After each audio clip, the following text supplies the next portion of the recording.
One. Mais frère Axel, j'ai pardonné, mais est-ce que je peux repartir vers eux? Moi, je ne veux pas.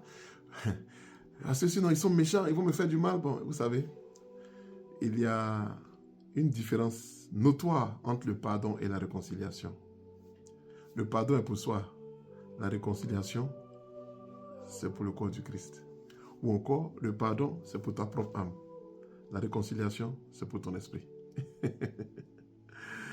Lorsque le Christ nous demande de pardonner, c'est pour nous-mêmes. Mais le ministère que le Christ nous a donné, c'est un ministère de réconciliation. Alors, qu'est-ce que ça veut dire? Ça veut dire que lorsque quelqu'un t'a offensé, tu dois pardonner immédiatement.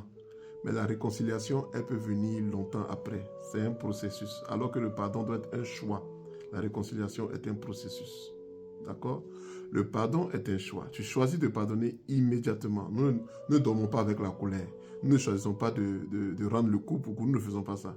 Mais le procès de réconciliation, lui, est ce qui nous ouvre ce qui nous fait des ouvertures et des percées spirituelles.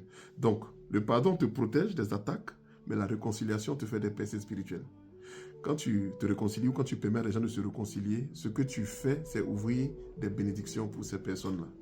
Donc, frère, je sais, tu veux pardonner, mais te réconcilier là, tu n'es pas prêt. Il n'y a pas de problème. En tout cas, il faut être prêt à vouloir entrer dans une réconciliation parce que c'est un processus important.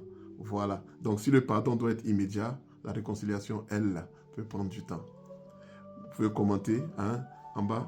Vous pouvez aussi liker, mais surtout partager. On a monté après de 1200, 1300 maintenant. On va monter après de 2000 et puis on va commencer les lives. Je vais faire un cours à part et puis je vais faire des lives chaque mois. Allez, soyez bénis.